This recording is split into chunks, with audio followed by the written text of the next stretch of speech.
You join me in front of a rather large box, and this box is full of MacBooks, about which I know very little. But what makes this video slightly different from the other MacBook unboxing and repair videos that I have done on this channel is that this isn't the only box.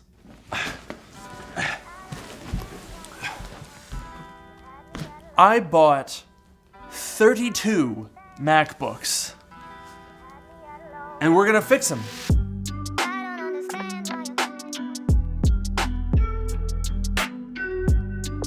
Today's video is sponsored by NordVPN. NordVPN is an easy to use and extremely fast VPN that... What's up? It's me, Tech Luke. Look, you're watching a video about repairing a giant pile of MacBooks, which means you're probably aware of NordVPN's 5,200 plus servers in 60 countries, and their support for pretty much every major platform like Windows, macOS, iOS, Android, Linux, and more. But did you know that NordVPN uses diskless servers so it doesn't have to store any data or configuration info on site, or that they have an automatic kill switch that disconnects a device from the web when the VPN connection is dropped?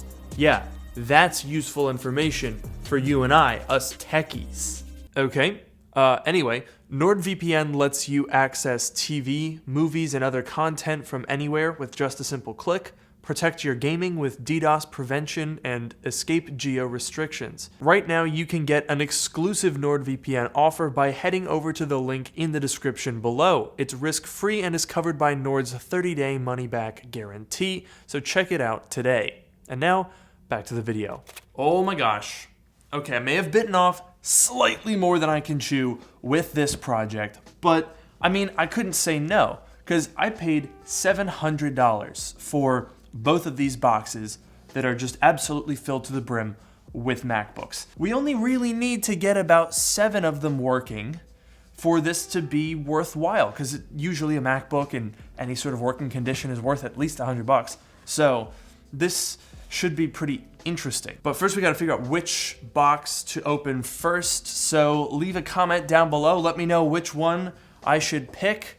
I'm gonna pick this one. So thank you if you commented that, because that's definitely how it works. I will say, this box does look slightly worse for wear, so it has seen better days. Oh, you know what? This has been packaged pretty well. I'm not seeing a whole lot of complete units in here. I mean, first off the bat, hanging by a thread, this, oh god, this is like fully not even attached. This is like a first gen MacBook Air, no battery, no screen, no drive, missing a key, pretty massive dent. Have I just bought a box of like scrap metal? Oh no. Okay, this, oh, it looks like we got a 15-inch here. Okay, base only. Actually, somewhat good condition. I see a logic board in it. All right, next up, looks like we've got another 15-inch. Oh, I really don't like that these are put in logic board to logic board. That's slightly concerning. Next to it, we have what looks like a 2009. You can tell that difference because in 2009, the logic boards were shiny. In 2010, they were matte. Little quick tip, something that you learn when you buy massive bulk orders of old MacBooks. 13-inch Core i5 late 2011, all right.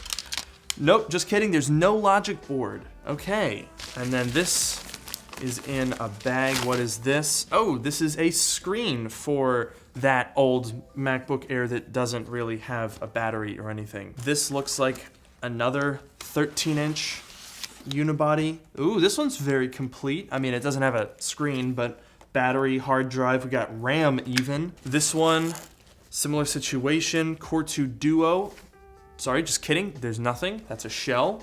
All right, some bottom cases. Hey, look, this is the bottom case for that first gen MacBook Air. We're slowly rebuilding that computer piece by piece, apparently. The majority of the first box was like this, various incomplete units that were missing pretty key components. But that's okay, because in this project, which by the way is sponsored by iFixit, what we are looking for is to have as many parts available to us as possible so that we can use the ProTech Toolkit and the repair guides on iFixit's website to get as many of them working as possible.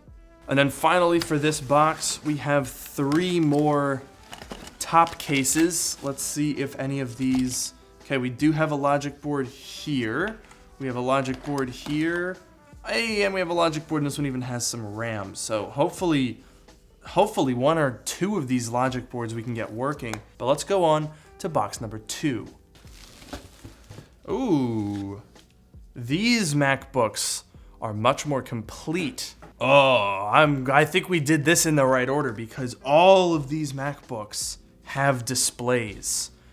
That's crazy. I paid $700 for all of this. I mean, even the other box, I think, has a decent amount of stuff in it, but these look pretty good. So it says on top here, I mean, it doesn't say it's not working. This is a 2009. Keyboard and screen are good. I'm not seeing any cracks or anything. Here we have another 15-inch 2010. Ooh, yes, look at that. We have the anti-glare display. I love those. Okay, next up we have another mid-2009, fully intact. Looks like it's got everything, no cracks. Keyboard looks good. This one, ooh, not looking the best from that angle. Uh-oh.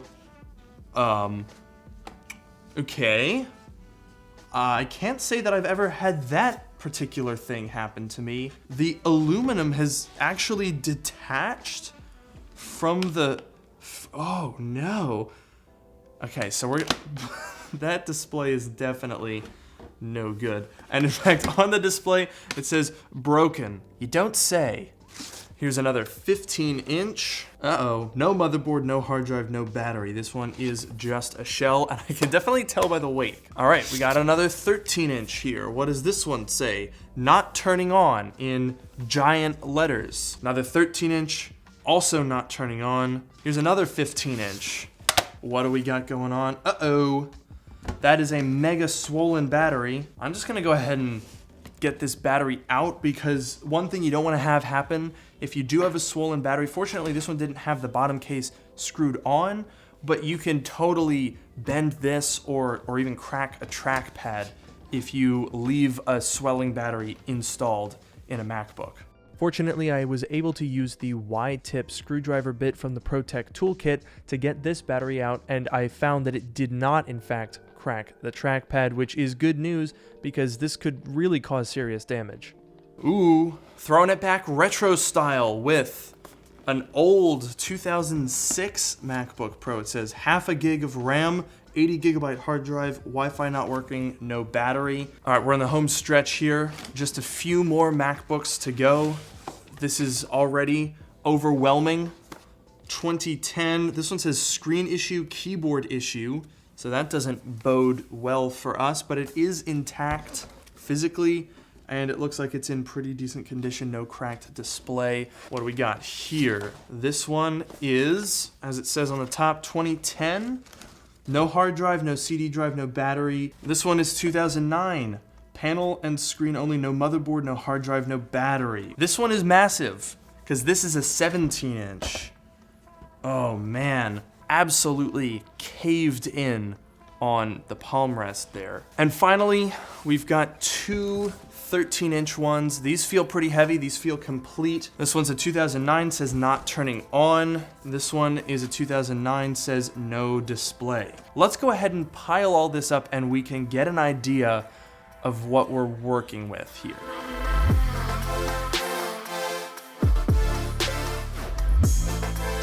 After that unboxing, it became clear that this was going to take a lot more than solid-state drives and operating systems, so I sat down to try to figure out the most efficient route to get as many of these working as possible.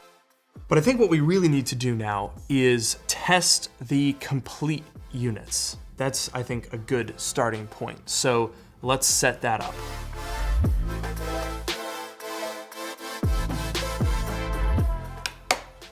This one is posting. We have a flashing folder, light, bong, screen, light, power, display. That's good. I was a little nervous that going into this, we were just gonna have like 0 working MacBooks, because I mean, there's no guarantees. Who knows? This could just be someone throwing out a bunch of random broken parts. It works! It boots! This is so exciting. Sorry, you're dead. Oh, it's blinking. Oh, yay, it worked! This is huge. But so far, that's 3 that work. So I'm happy with that.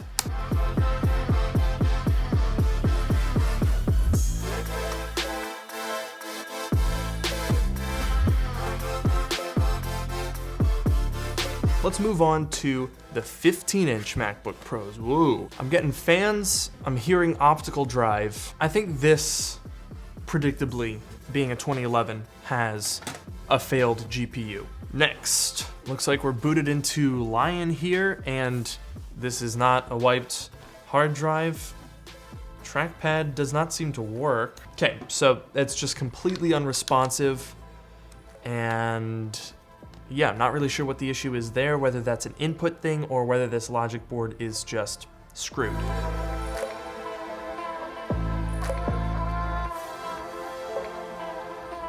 That is definitely odd. It looks like it came on, then went off, and then on again. Let's try to do a PRAM reset.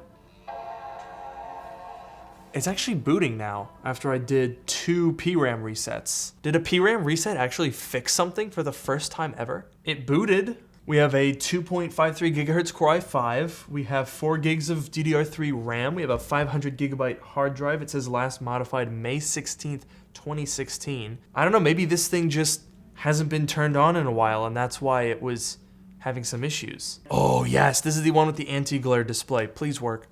Please work. Yay! Right, so this one is boot looping. It boots up, we see the mouse, and then it shuts off and starts over again. All right, the final complete unit. This one is saying no CD drive, no battery. Okay, one of the fans is shot. It's making a very terrible sound.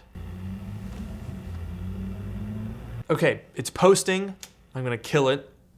Definitely gonna have to replace one or both of the fans, but hopefully this one will work. So I'm gonna add that to the good pile. So after the initial round of testing, we have 5 MacBooks that worked, or at least passed the initial wave of testing and would boot or post. So remember at the start of the video I said we wanted to try to get 7 of these MacBooks working.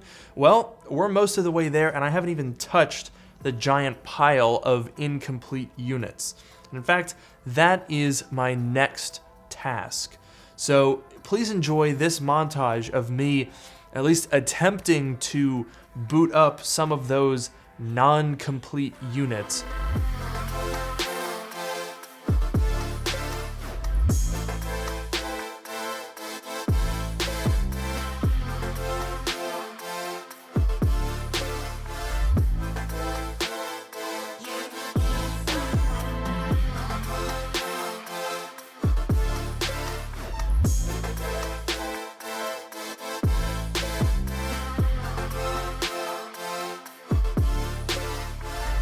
Okay, so here we are. I'm sure you guys are curious to know what the result of the first round of in-depth testing was.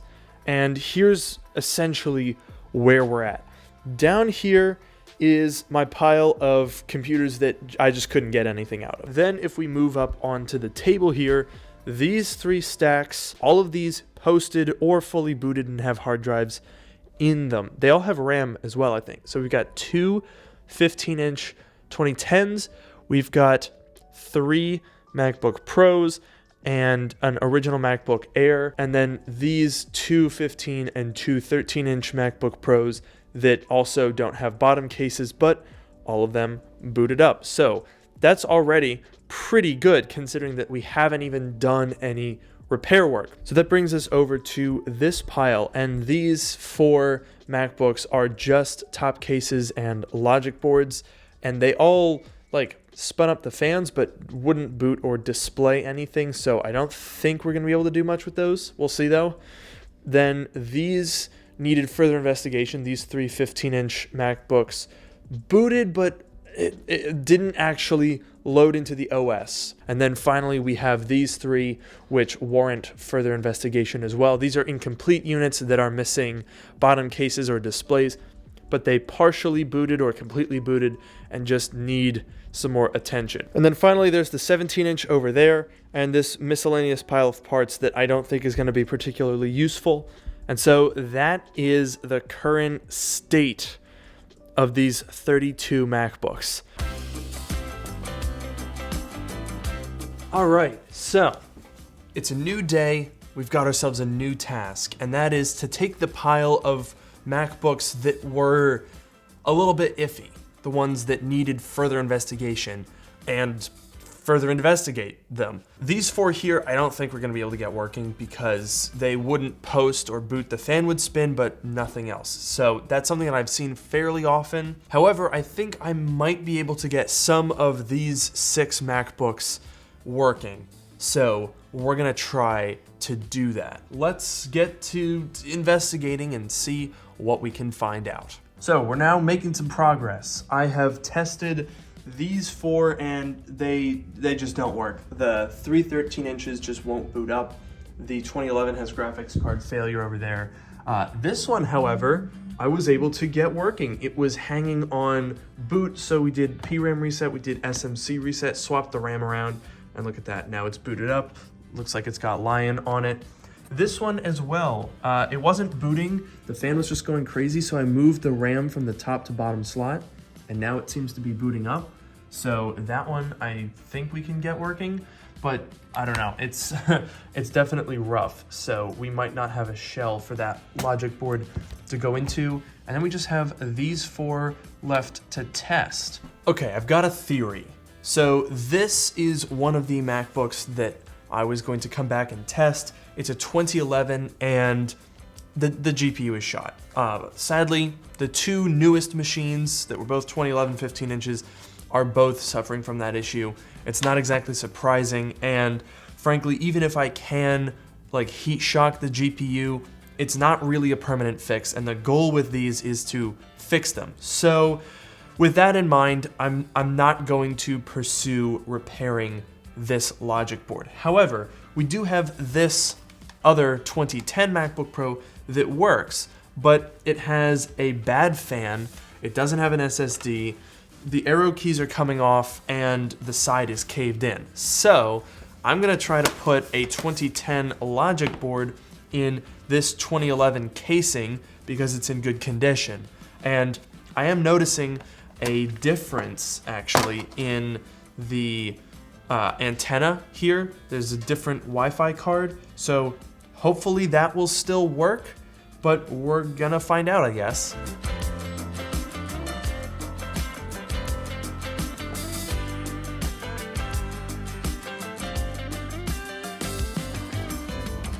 Oh dear, I've encountered an obstacle and it's a really dumb one. So I've now got the 2010 logic board in the 2011 case, and absolutely everything is in the same place except for this connector. This is the camera, and on the old logic board, the connection was here, whereas on this one, it's there. Just slightly out of reach. Why did they move it? They didn't move anything else. Oh my gosh, this is so dumb. So what I'm gonna do is I'm just gonna cheat. Plug it in like that, and then this just won't be seated right. Why did they? This is so pointless. That was such a stupid change from one year to the next.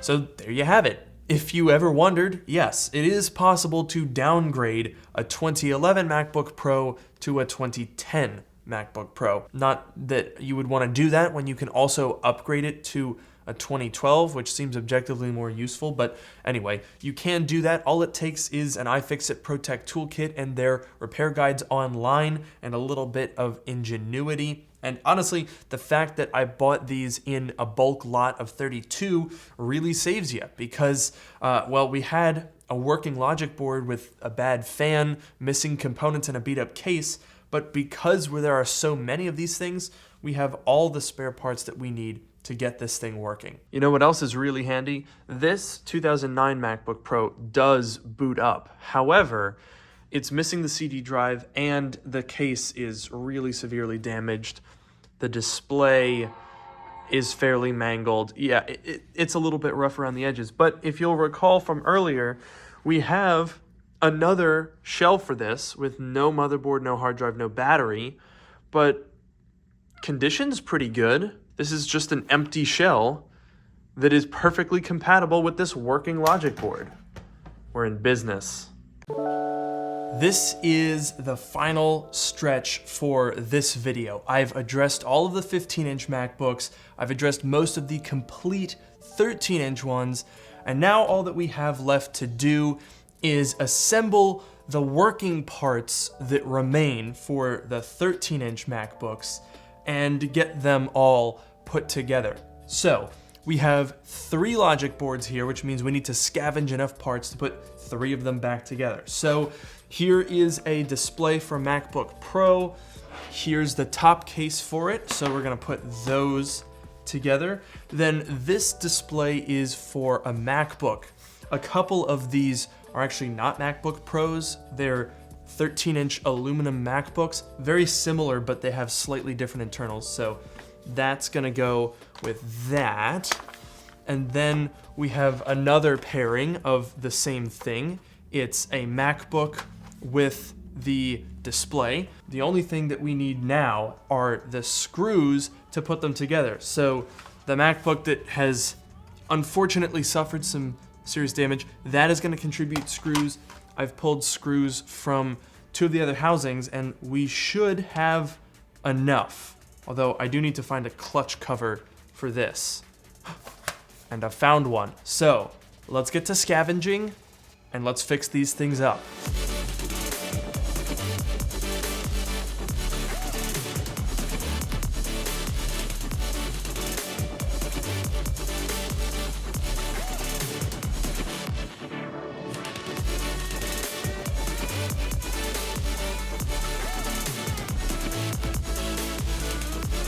I've done something really dumb, and that was I checked to see that this MacBook logic board was working before I checked to see that it's missing half its keys. That was really stupid. So what I've done now is I took the other top case with the dead MacBook logic board in it that does have all of its keys, and we have to now put the trackpad back in it because I took this trackpad out for that MacBook.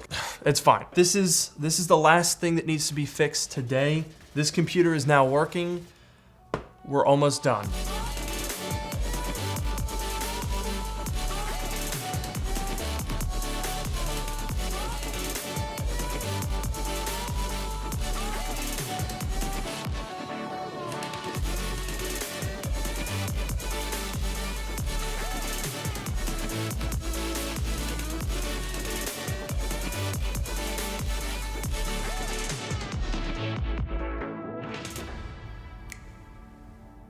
Oh man. Oh, I got one more, by the way, that I couldn't fit on the table. So 14 is the number of complete working MacBooks that I was able to get out of the initial batch without spending $1 on parts.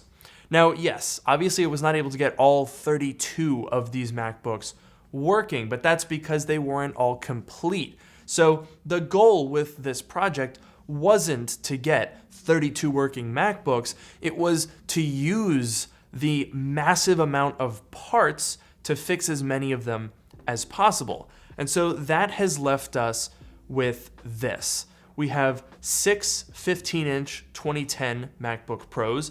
We have 4 2009 and 2010 13-inch MacBook Pros, and then we have 4 13-inch aluminum unibody MacBooks from 2008, which are internally almost identical to the 2009 13-inch MacBook Pro. So all in all, that makes 14 So all of these MacBooks are more or less complete. They all have RAM, they all have hard drives, and they will all boot. But none of them really have batteries. Only 2 batteries I was actually able to get a charge out of. And then this one is also missing a bottom case. So I have to order one of those. But apart from that, these are complete working MacBooks. And that is pretty insane. In fact, if I were in this purely for trying to make as much money with as little energy as possible, each of these MacBooks would probably fetch on average $100. The 15-inch a little more, the 13-inch a little less, average it at 100, and I would basically double my money because I've got 14 working ones. But that's not the goal of this project. The goal of this project is to maximize the number of working MacBooks and to not just have them work, but actually be usable. So batteries, solid state drives. And that has given me a plan. With the help of channel sponsor iFixit, we are going to be giving these MacBooks a complete makeover. And I have enough parts left over that with a couple of additionals, I can get, I think, another 5 working MacBooks. So in the next episode on this series, we are going to be giving these MacBooks the special treatment. They're going to be getting upgraded. They're going to be getting batteries. We're going to add 5 more working MacBooks to the mix, and we're going to give them all a beautiful, sparkling clean, get rid of all of this sticker residue.